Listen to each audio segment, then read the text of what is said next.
Welcome back to episode 5, Bloodlines Bottom Turns. I'm sitting here with the Rob Dog.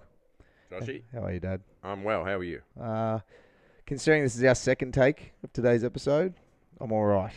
I was a bit frustrated. We had some technical difficulties in our first attempt to record this morning.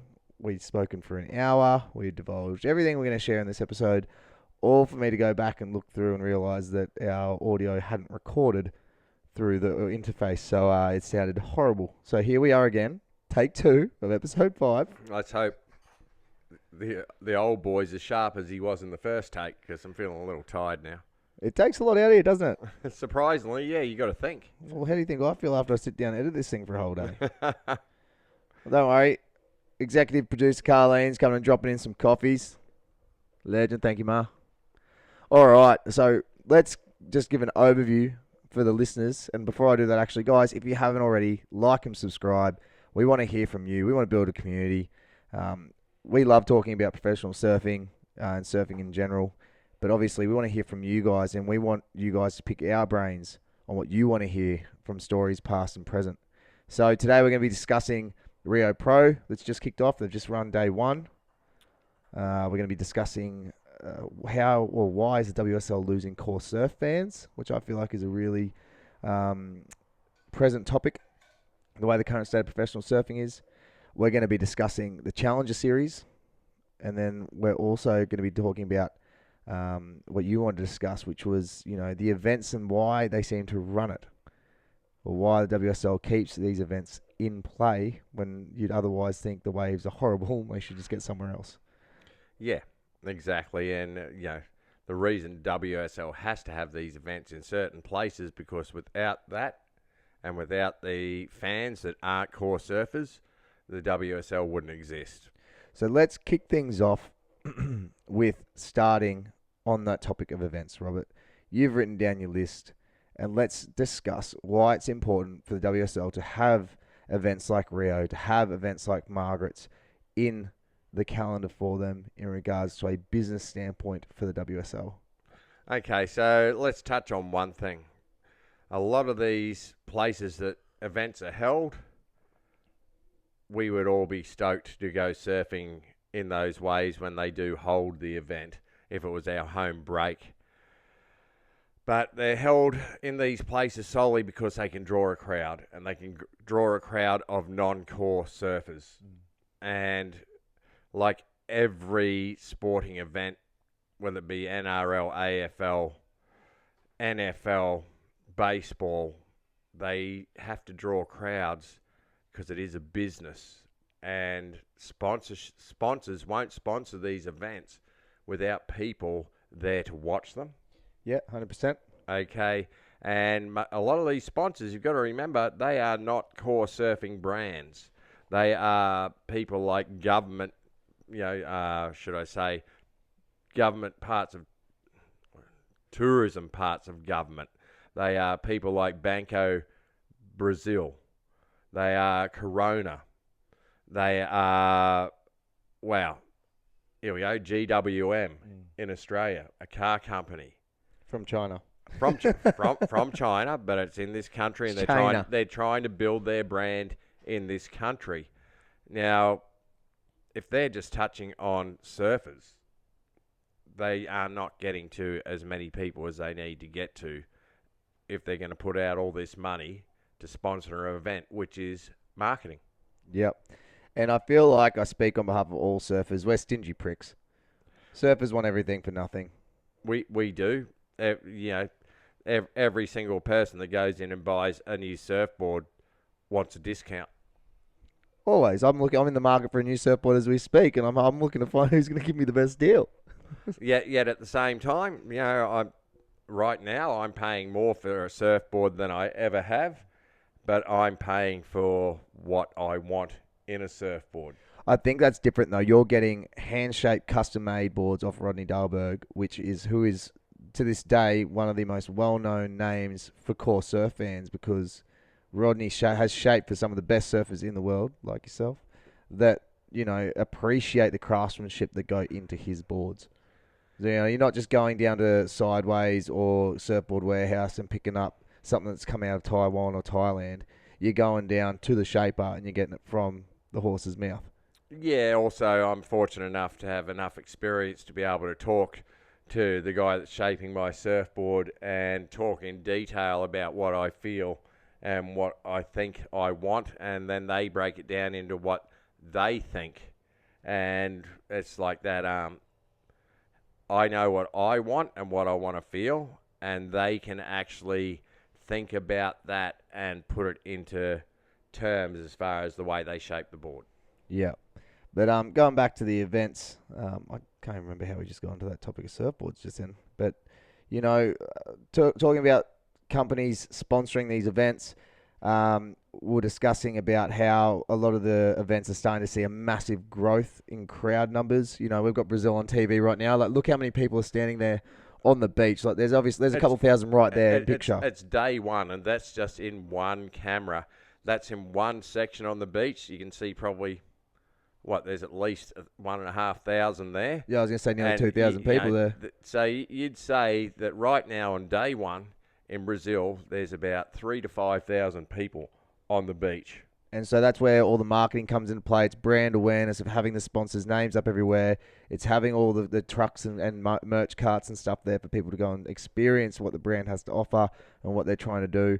But then again, we look at events like you've got written down here. There's a couple of events here where sponsors aren't going to get that ROI. You got events like Fiji and not Fiji and J-Bay, but Fiji, and Tahiti.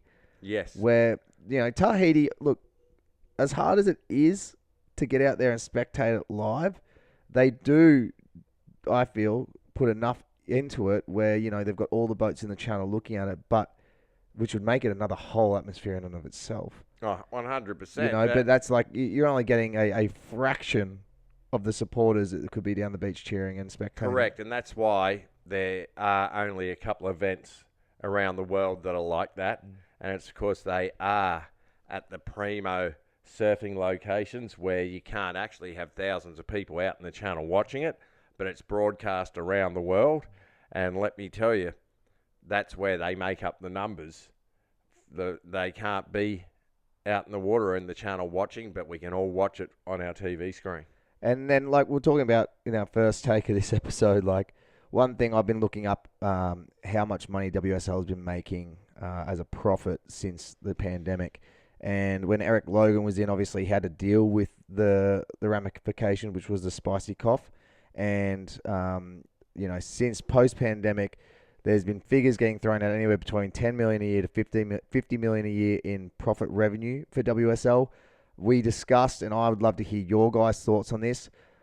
I believe that because you'd heard from a very reliable source that was high up in the WSL that they were struggling. They were struggling. There was a very high source in WSL, and he's still working there today, that they were losing between 20 and 50 million a year.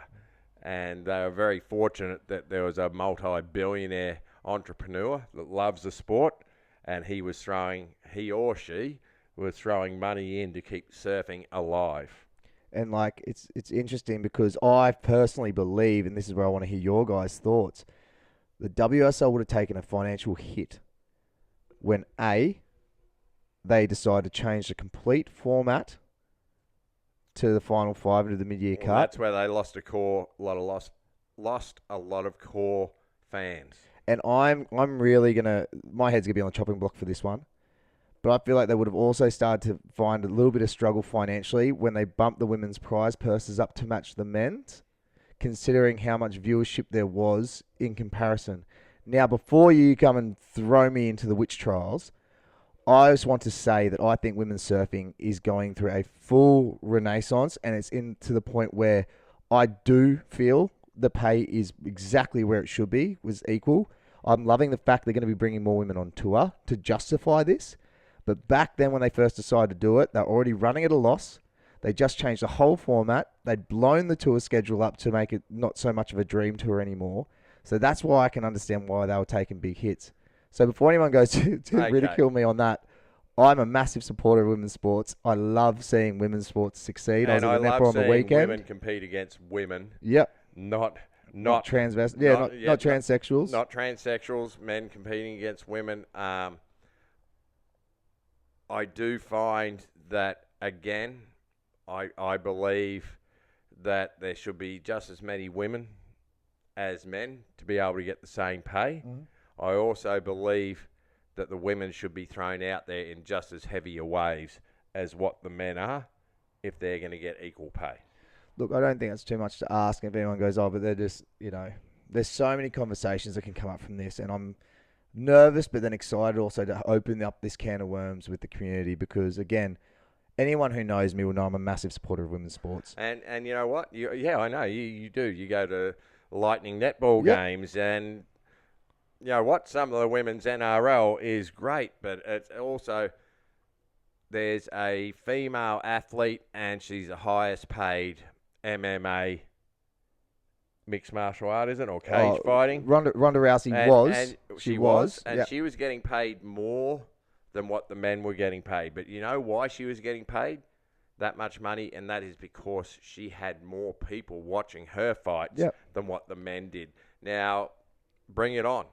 If we get more women involved in the sport, more women supporting the surf industry, I believe that if there's more women than men supporting the surf industry, they're worth more money than what the men are. Absolutely. Okay, and I'm putting it out there to all the women.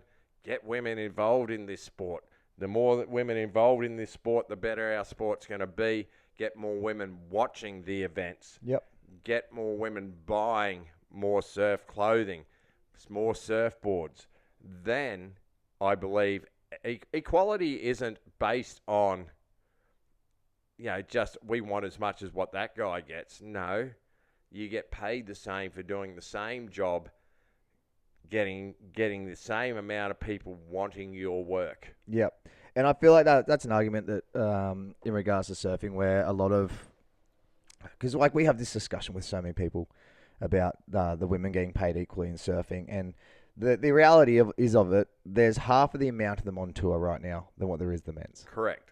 They're putting them out in the softer conditions. Which, if you were to look at it, means that they have to surf half the amount of heats to make the same amount of money as the men's. Now, again, before you drag us off to the witch trials, you got to remember, if they, like I said, WSL's working their way towards it.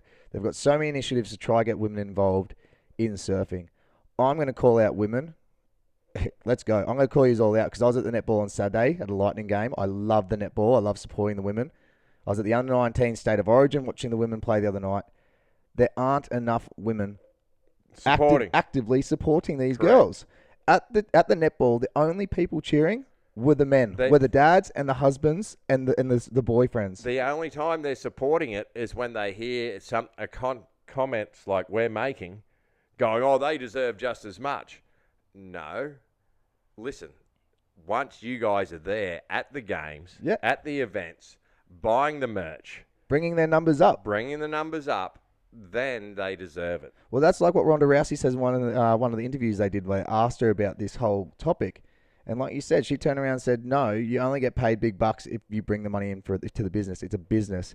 And this is the thing with WSL, with everything they're doing everything they can to build women's surfing. They are. The little thing they're doing where they're getting the young girls involved. Rising Tides. Yep. I applaud them for that because they are trying to do the right thing by women in the sport. Yeah. And look, I'm not here saying that the women shouldn't be getting paid as much as the men right now because like I said, I think the girls right now, some of the surfing we're seeing from the women is absolutely astounding. It's going to be really exciting to see people like Sierra Kerr get on tour, yes. Josh Kerr's daughter.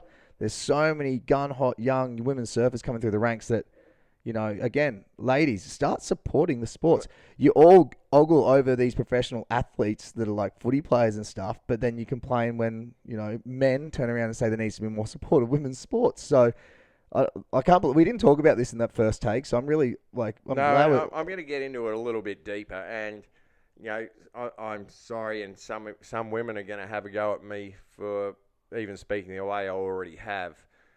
But when I was competing and doing the pro tour, we were in France one year, and all the male surfers got called into a meeting. And we got stood up by the tour manager, and he basically told us that they couldn't find sponsorship for the women's events, and they were going to take 40% of the men's prize money to keep women's pro surfing going.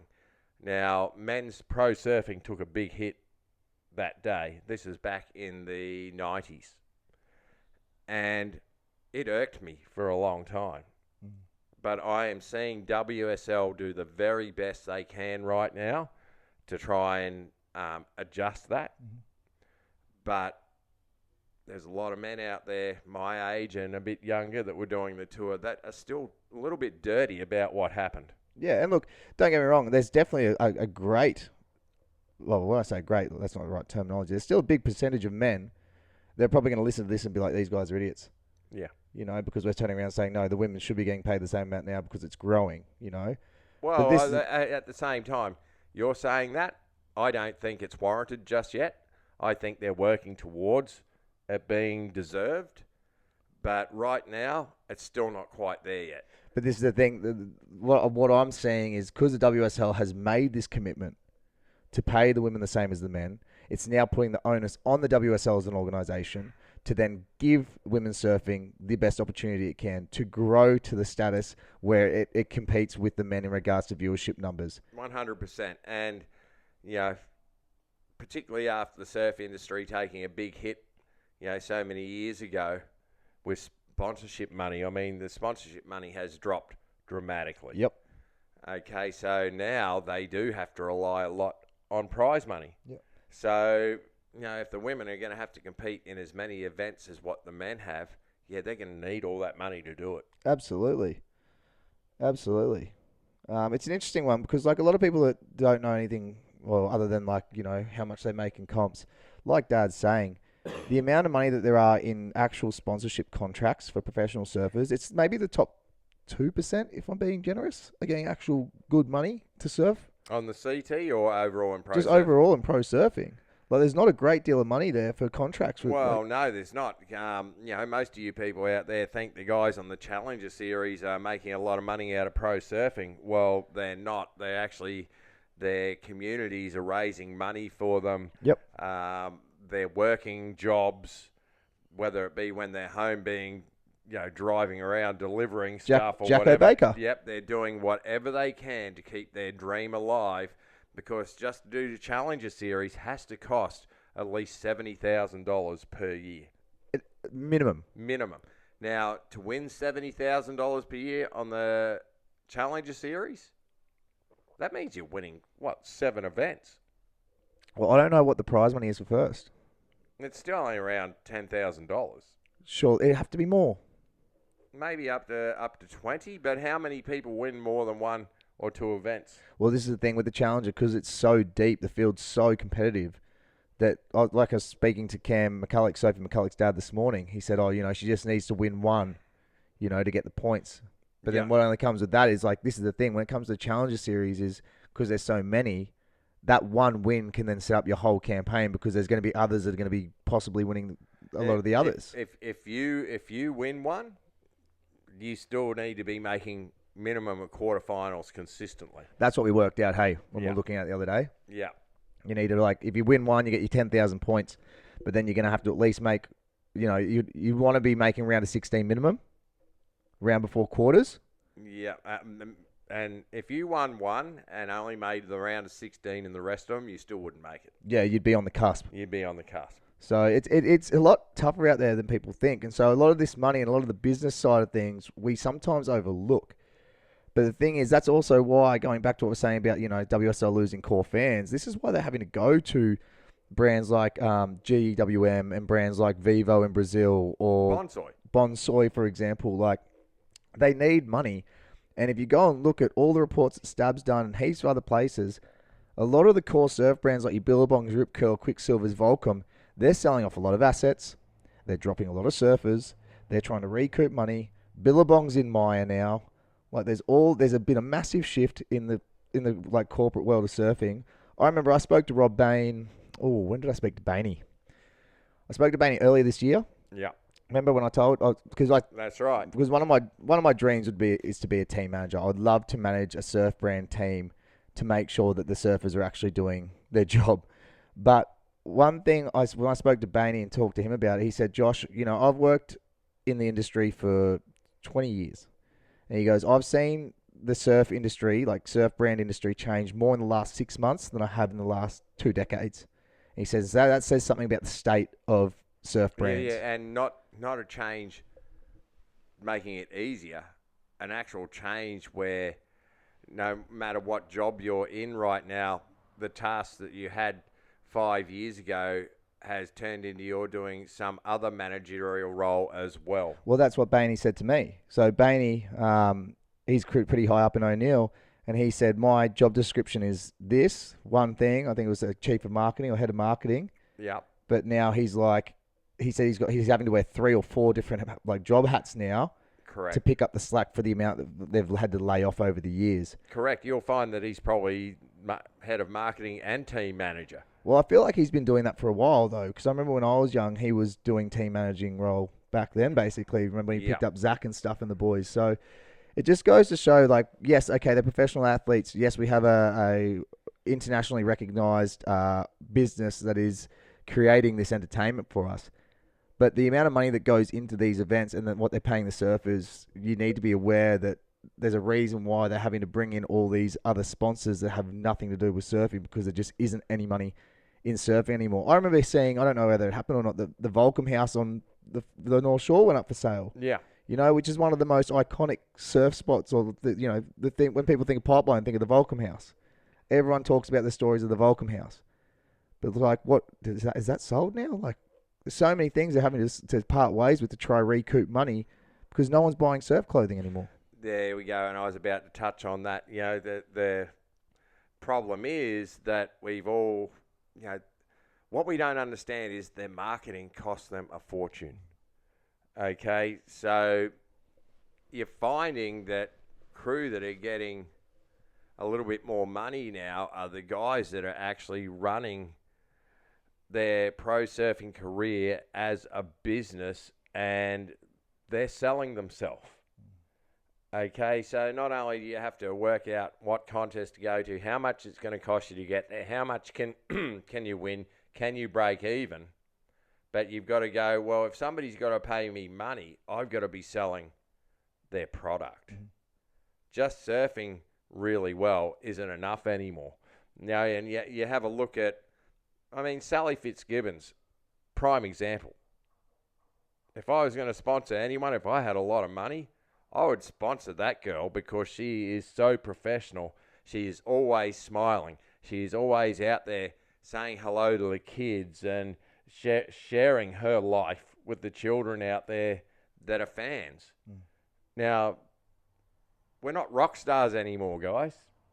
Okay, if you are not a marketing product for your sponsor, you are not going to get anything except maybe a couple of pairs of board shorts. And this is why I take my hats off to Noah Dean. Now, I grew up surfing with Noah for many years.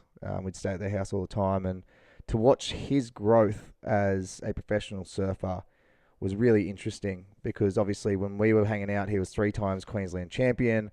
Deanie had him on a tight schedule, but then he went through his knee issue. But the thing is with Noah is like he became the #1 highest paid free surfer in the world because if you go and look at his content, he's promoting the products that he's wearing. So a lot of these carousels on his Instagram, you'd flick through it and it'd be like a shot of him doing a massive air or getting barreled, but you flick through and it'd be like Volcom jeans, shirt and beanie, and it have links to how you can then go and buy it. So, I feel like Noah really, like Noah, you got your Noah, your Dane Reynolds, your Craig Andersons, like that sort of generation let's that started. Let's even go down to the Wade Goodalls. Yeah, Wade, for example. Yeah, with Vans paying him to do a lot more artistic stuff and creation work. And do his clips. Wade is still getting paid a lot more than the average guy working here in Australia for doing his artwork for Vans and getting his clips done. He's still one of the best aerial surfers in the world. He's broken his leg twice, but Wade's never had to go out and get a job, but he's promoted the brand that he's with. Yeah. And so this is where I feel like, with young surfers these days that want to start making money, and for any, guys that want to get into sponsorship, figure out how you can give the business that you're wanting to approach an ROI. Because if you can't give them a return of the investment that they're going to be putting into you, and you're just going to freeload off the back of them, giving you free suits and free clothes and free boards, well, mate, that contract ain't going to last very long. No, it doesn't last long at all. You've got to have something, and something a little bit different.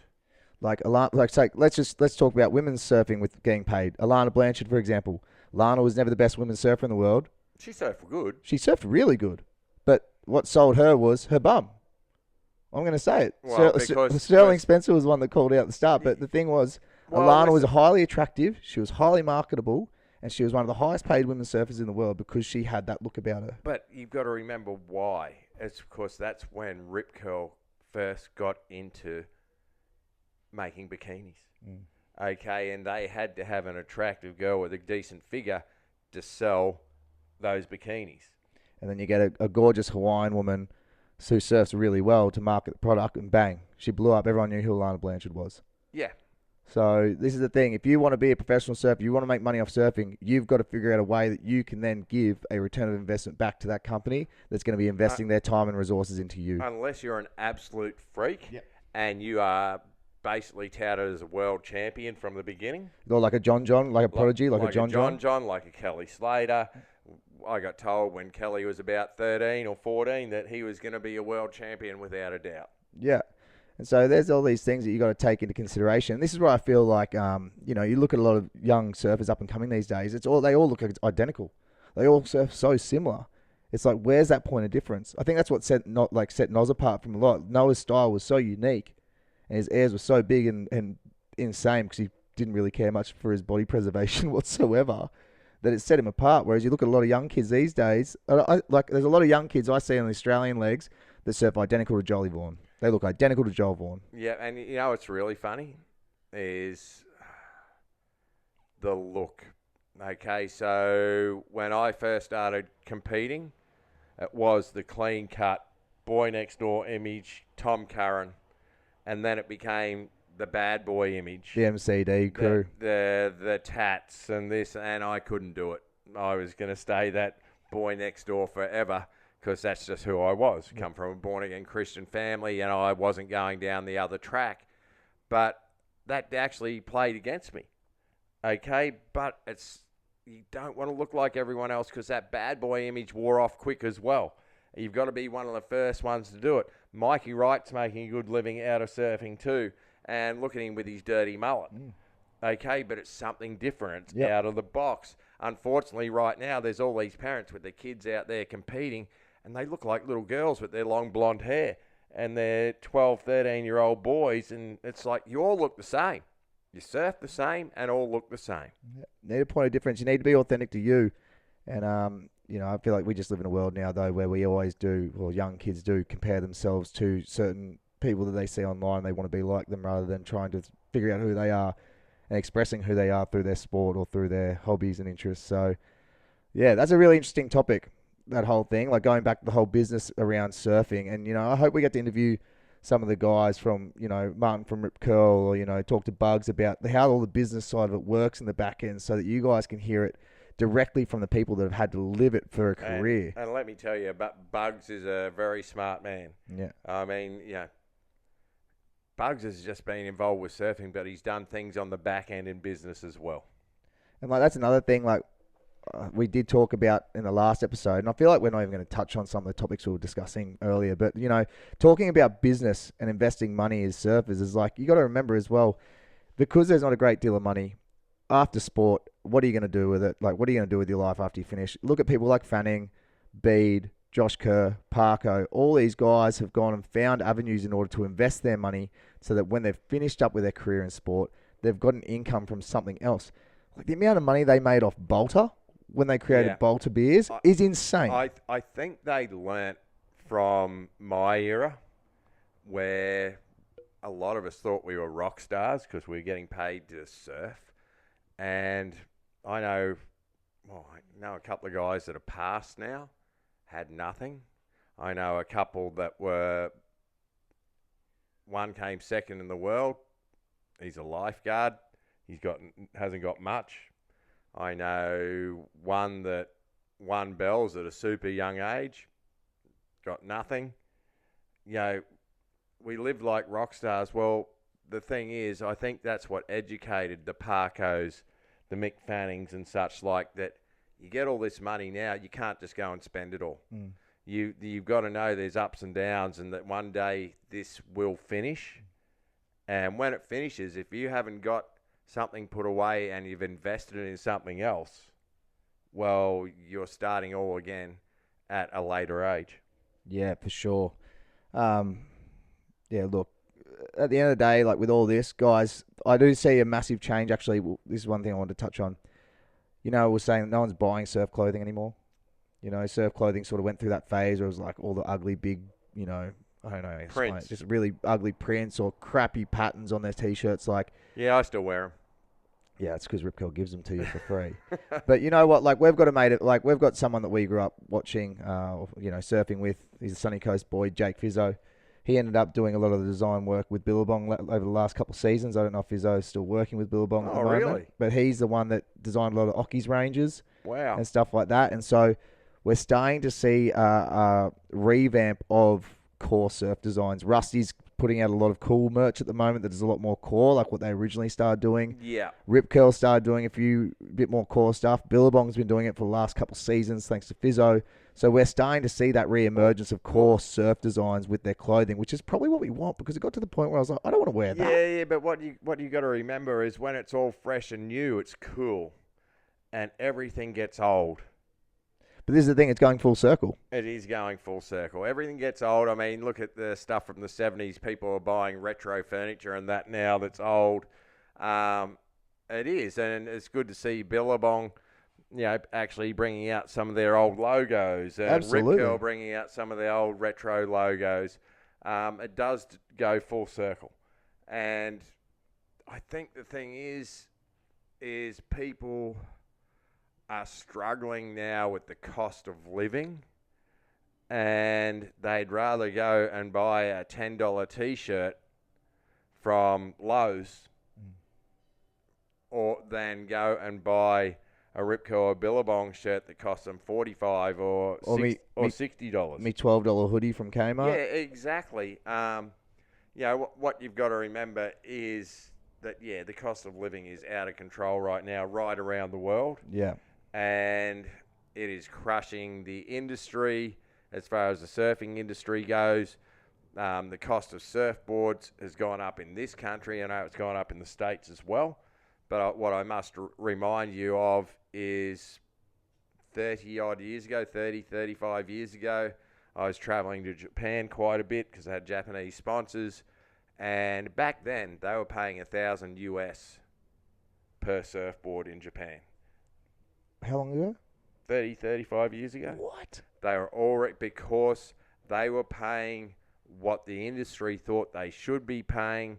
We, for a long, long time, remember, before I had the surf school, I had a surf shop. The surf shops back then, we were making between 10 and 20% profit on a surfboard. Okay, now they're possibly making, let's put it down, okay, if they're probably making about 35%.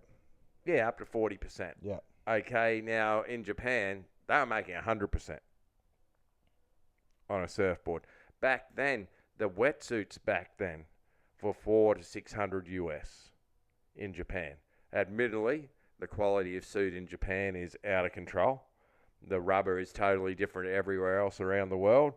It's actually cut and built to the curves of your body, so it's incredibly good. But in Japan, they only want the best. So that's what they produce, and they're ready to pay for it. Yeah, you're right, though. With the cost of living going up, like surfing is such a it's a privilege to be able to afford to go surfing and to be able to have new surfboards. I mean, like, I haven't got a new surfboard at the moment. I snapped mine on Anzac Day, and the reason why I haven't gone and bought a new one yet is because it is so expensive just to go into a shop like Surfboard Empire or go down to Alex or Beach Beat and go, oh, grab a board off the rack. It's going to cost you $1,000 straight away. Yeah, and the other thing is, though, we all want the light high performance board that's glass lightly, that's not going to last as long. Yeah, but I don't think that Pizel Red Tiger XL expected 100 kilos of Josh coming at it from No, 4 foot in true, the air. true. But back in the day, we'd have every now and then you get a small wave board that was a 4 ounce glass job. Okay, but unless it was for 1 to 2 foot waves, we were getting 6 ounce glass jobs on our boards because our sponsors couldn't afford to give. Like, I was blessed, I was getting 15 free boards a year, and I got to keep those boards. But you think about it, if I was breaking them all the time and I wanted more surfboards, it would have cost my sponsor more. But in this day and age, we want to have what the pros have. We want it to be light and responsive. Well, guess what? They're going to break. Yep. And they're going to cost more money. Yeah, that's true.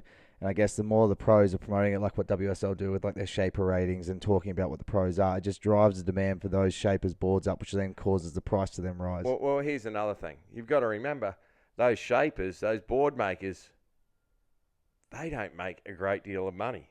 See, this is why I'd love to sit down with like Dill or like DH or Ian Byrne and discuss like it. Maybe more so like Ern or DH that have been there from like when professional surfing really kicked off, to discuss with them like where did they see it all happening? Because obviously DH, they went through the base movement where they went to base. He's been through heaven and hell.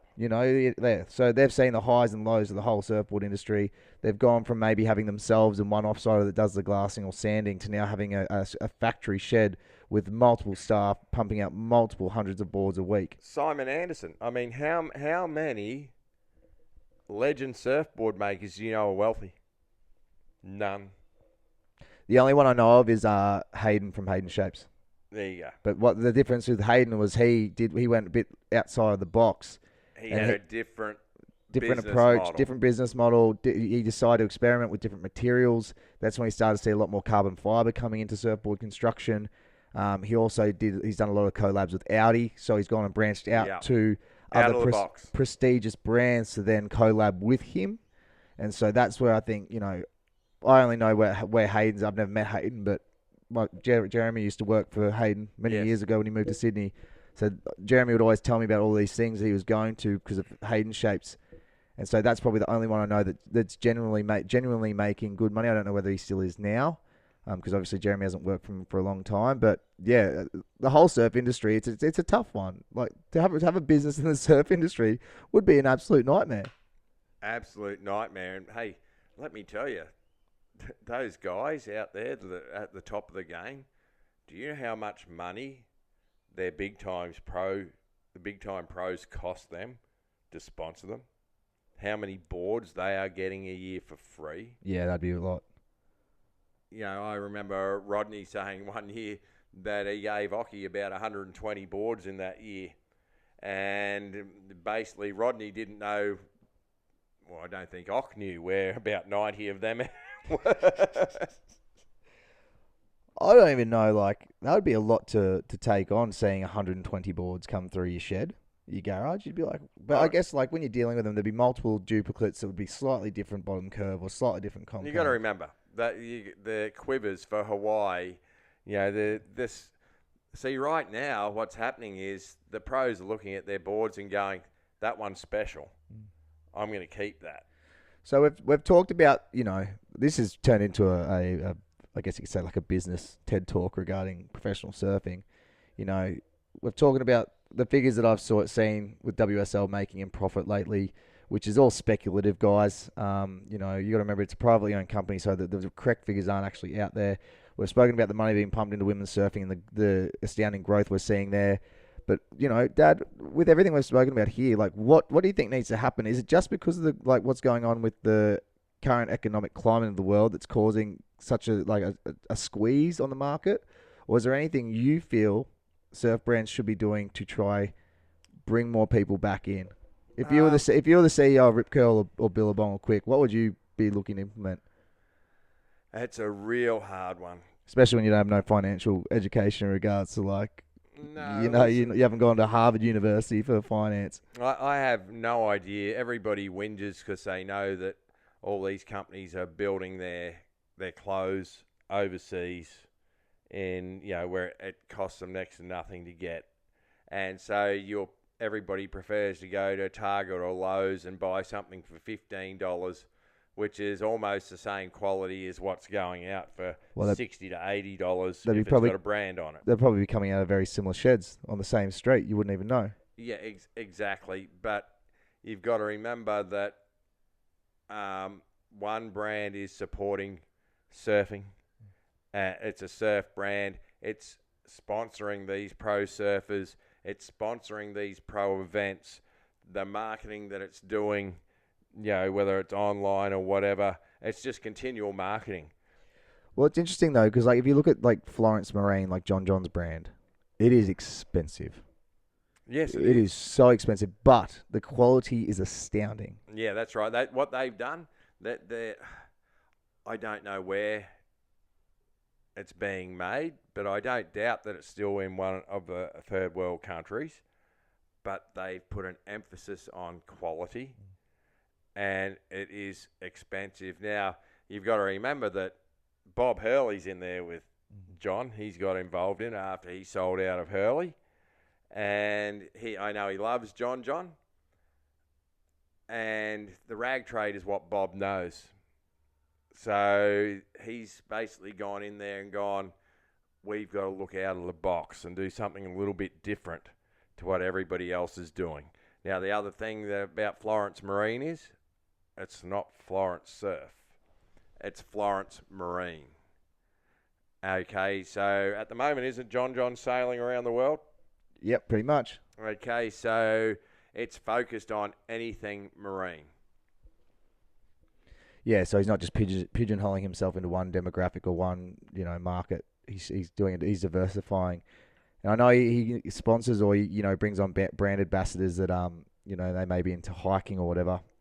And the funny fact is, I found out he selects the team himself. Oh, I don't doubt it. And that's pretty awesome. And the thing is, like I've worn. So he selected his brothers. Yeah. I'm sure the boys help him out in other ways. They're a very tight family. They're a very tight family, and let me tell you, with Nathan doing his slab tour, and what's the younger brother's name? Ivan. They're characters. Yeah. And when you put all three of them together, it's pretty funny. Yeah, that is absolutely. But it's interesting to see. We're talking about how some of the core surf brands are struggling, but then John has come out and done his. And look, I don't know what the figures are for his, but I know that a lot of people back it because of A, it's John John's business, but B, his designs are good and the quality's great. Yeah, 100%. Although I did break one of the rash guards because I was too fat. Well, I think it was just a size too small, mate, and you're stretching. It was a large. Yeah, but you're an extra large. Yeah, maybe. I'm a large. But look, that's enough. That's enough about the whole business chat. That's a very interesting one. I'm glad we got to actually jump into that, and I hope, like I said, we get to interview someone that can help us dig deeper into that in the future. Are we going to briefly talk about Rio? Yeah, let's jump into it. Let's just finish on that. I don't think I want to talk about the CS right now. No. So let's just dive into what we're seeing at Rio. Okay, so Rio was on.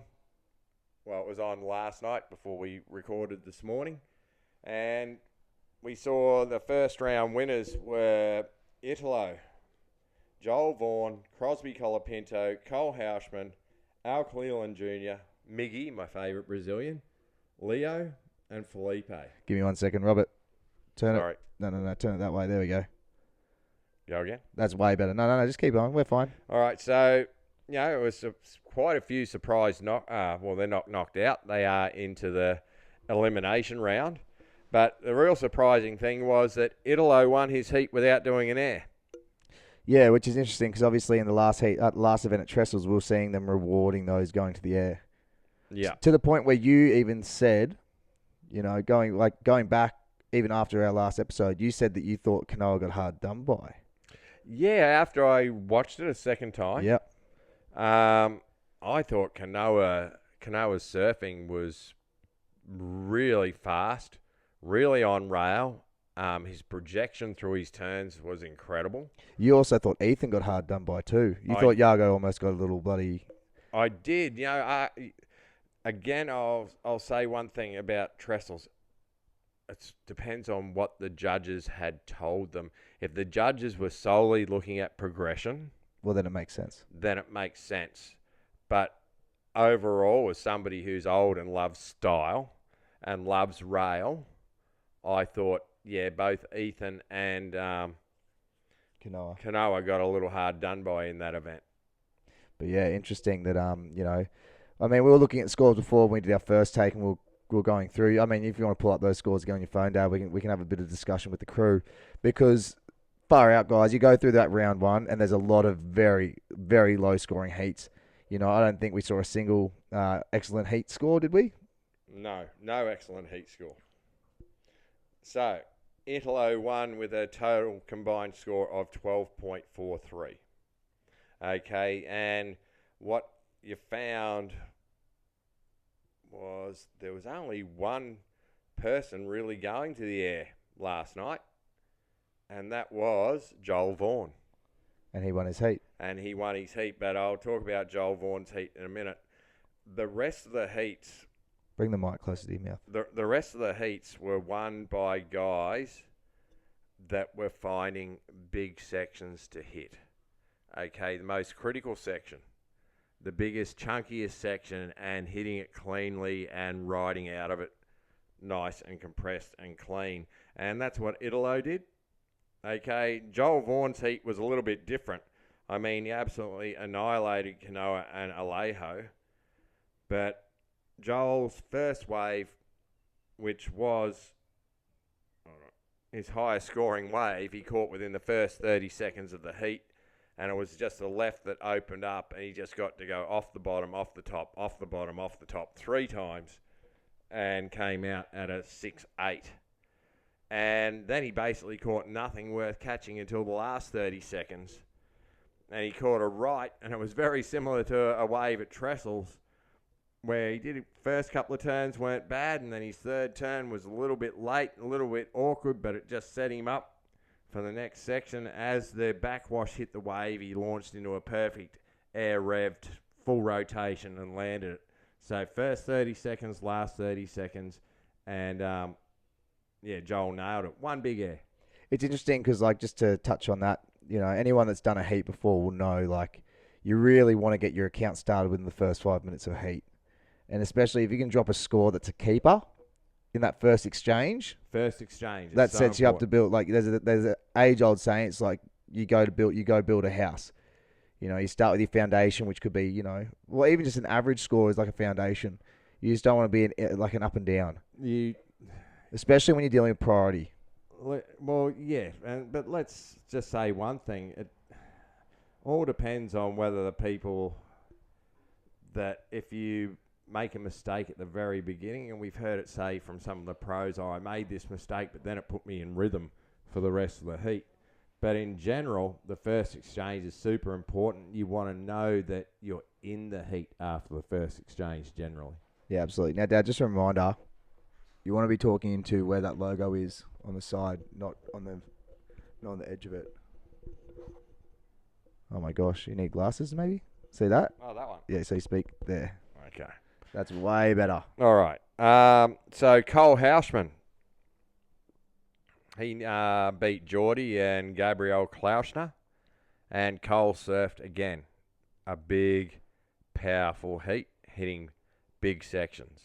And talking about that Gabriel Klauschner, the wild card from Brazil, go back and watch his heat. I said to Dad when we saw him on one of the waves, man, he looks like Leo Fioravante. And then moments later, I think it was Kaipo or maybe Joe said the exact same thing. So I reckon he could have a bit of a future ahead of him if he does do well on the Challenger Series, if he makes it there. Yeah, and were you talking about his style or were you talking about his side-on profile with his nose? Well, because that's very similar.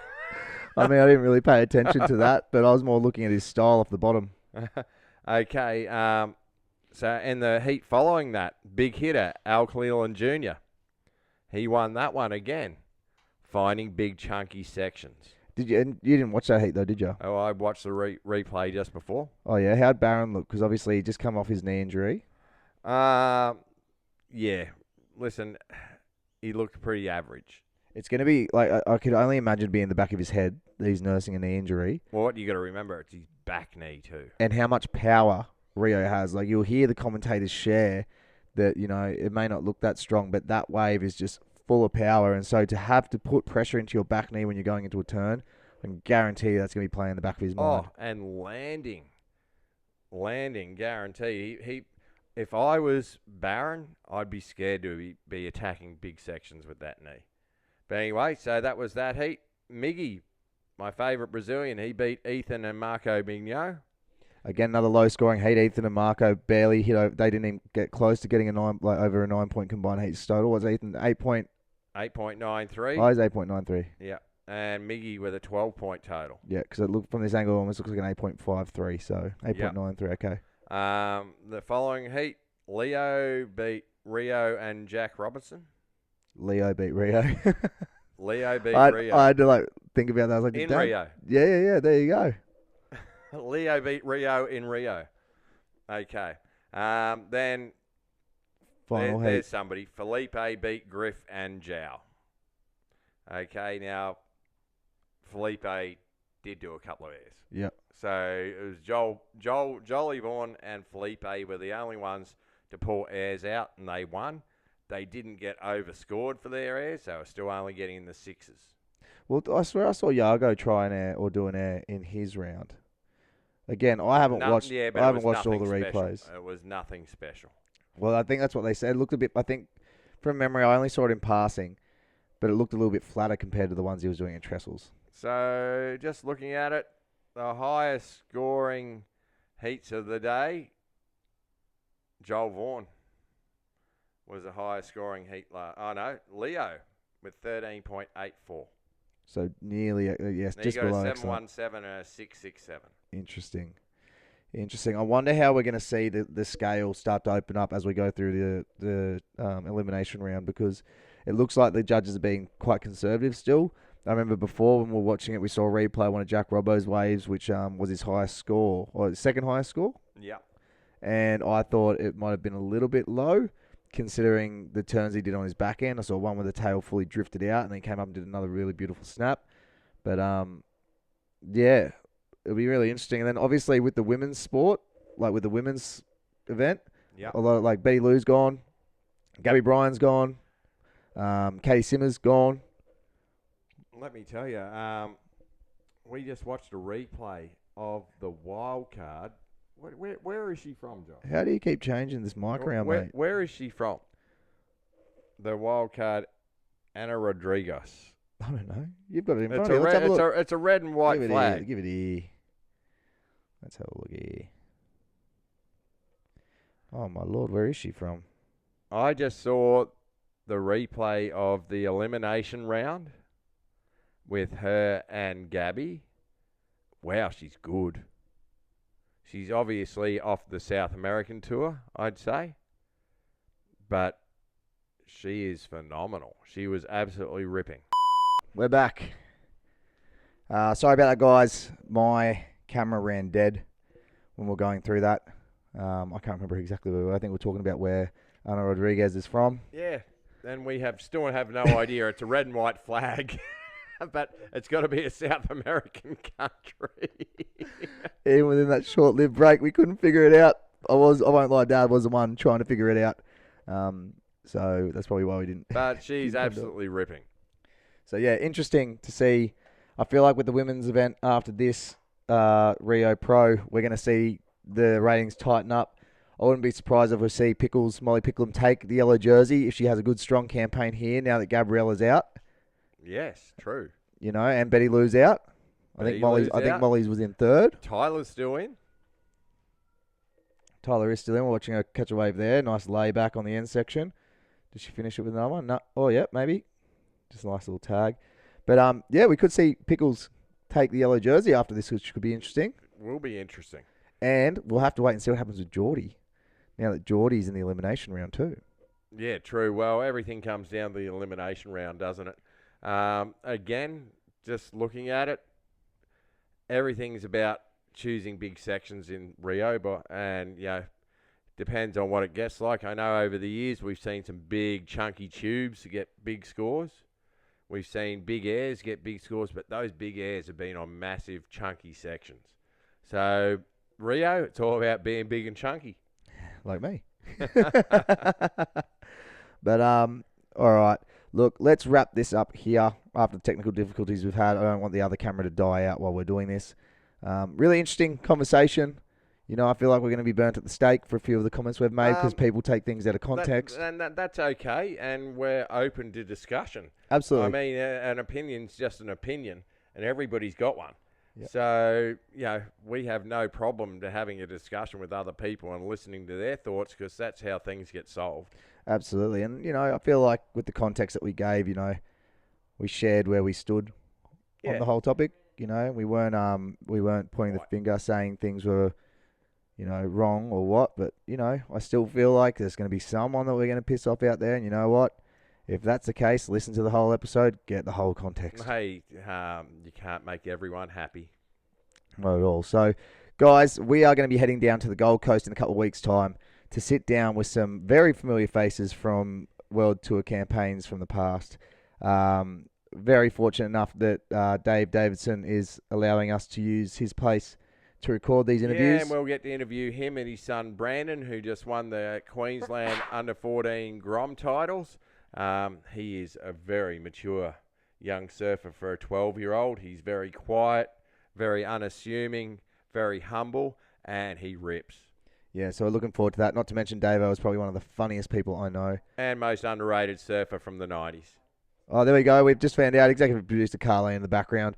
Mr. Rodriguez. No. No, that's not the right one. It's the first one. Top left. Whatever top left one is. No. Top left. Come. Stand by. We're going to need to confirm this. Can you even read? Can you see that, Robert? I can see that. You don't need glasses? She can't be from any of that. Surely. Give me a look. She's not Austrian. She's not Latvian. Look, she's South American. She's sponsored by Reebok. That's interesting. And she's a wild card.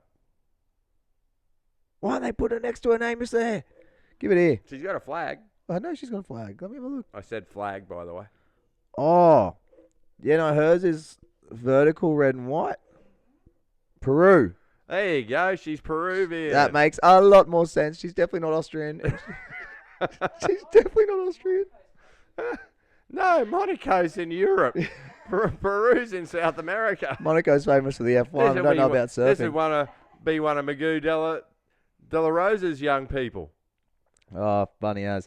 But yeah, so we're going to be going down to the Goldie guys. We're going to be interviewing some familiar faces that you will know for sure. Maybe a couple you don't know if you haven't watched professional surfing back in the 90s. But look, once we actually get a bit of an idea of who that's going to be, once you lock them in, I'll do some posts on the Instagram. And if you've got any questions for that said person, please let us know because we would love to pin them with some questions from you guys. So we think that'd be a lot of fun. And we're looking forward to heading down there. Hey. Yeah. Thanks for watching. Bless you guys. And hopefully our technical difficulties hasn't then dragged out into this episode, guys. But again, if you haven't, like, subscribe, leave a comment on what your thoughts are. I'm sure there's plenty of opinions out there after we discussed a lot about the business in surfing and also the women's surfing as a business itself. So cheers. Cheers, guys. Take care. All the best.